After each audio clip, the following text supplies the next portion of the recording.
This video is sponsored by Tim K's favorite 1990s record artists, The Real McCoy, and their hit song, Runaway. Welcome to part 2 of the adventures of Tim, the washing machine pickup artist.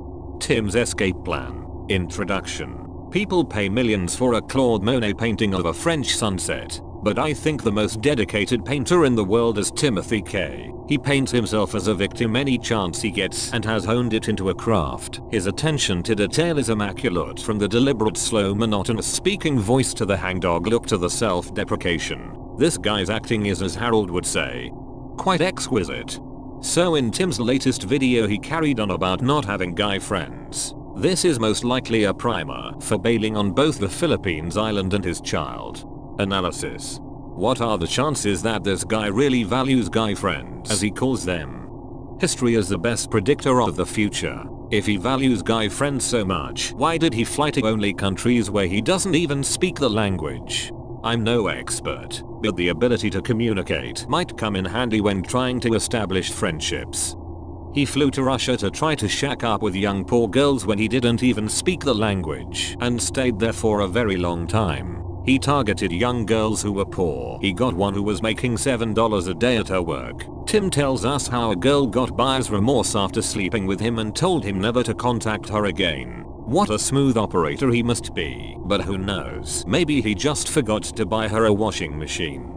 The strange thing is, during Tim's entire Soviet adventure, he didn't mention his pining for male friends once, and he wrote a ton of in-depth 1000-word Rush forum posts. He had no guy friends in Russia or Eastern Europe and stayed there for years, and then immediately flew to a random Philippines island where he doesn't speak the language either, on the quest for Asian clams. In all this time, it didn't seem to bother him one iota that he didn't have guy friends. But now that he has gotten someone pregnant in the Philippines, he's developed this crushing and newly emergent need for guy friends. Maybe it's just pure coincidence. Maybe it's Maybelline. Or maybe Tim just wants to make a sequel to his first deadbeat dad movie. The first installment was him doing a runner on a kid that looked like him. This one will have him leaving a child of a child. And the third in the trilogy is rumored to take place in Africa. It will be called Once You Go Black.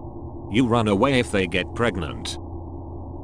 Many people suspect he's throwing out these videos featuring his misgivings with the Philippines to prepare his audience and get them warmed up for what's to come, to preempt his upcoming desertion. He's about to push the eject button on the Philippines and fly out never to return. Tim may carry a lot of excess baggage, but when it comes to abandoning children, this guy makes Usain Bolt look like Stephen Hawking. He's very fast. I mean, if abandoning your child was an Olympic sport, Tim could be a gold medalist. So even when it comes to his own flesh and blood in America, he has no sense of responsibility whatsoever. Conclusion. Many people still defend Tim, saying we can't take his ex-wife's word as gospel because she may have an axe to grind. Yet, these same people took Tim's word as gospel in his video, My Story. Not one solitary comment there questioned his version of events, but now they want to give everyone the benefit of the doubt and be objectivity police and cross-examine every statement and see all the receipts when a new narrative is suggested which they don't like. Where was all the double-checking when Tim spouted his lies? Or is doing a solemn voiceover enough to establish credibility? His wife doesn't want to get embroiled in the YouTube drama, which is fair play, but because of her and her brother taking the high road and not being involved, she has ended up suffering irreparable damage to her reputation, with Tim being able to set the narrative unopposed and paint her as the villain of the piece. He has 50,000 subscribers, courtesy of Harold's coattails, and can spread his version of the truth to everyone there. So if he has evidence to refute her allegations, it's very simple for him to clear himself. And we already know he reads the comments here, so he can't say he isn't aware of his wife's claims.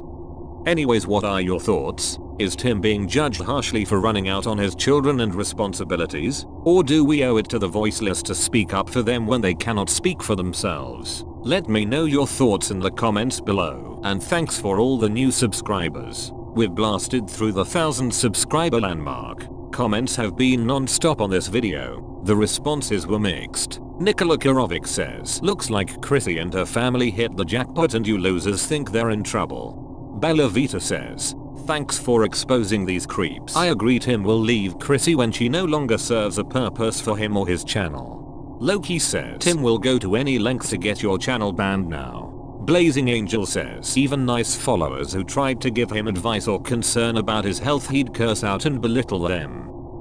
Spurgvatnik says, you'll never catch me you pesky kids ma ha ha ha ha. This shit is like a Scooby-Doo episode.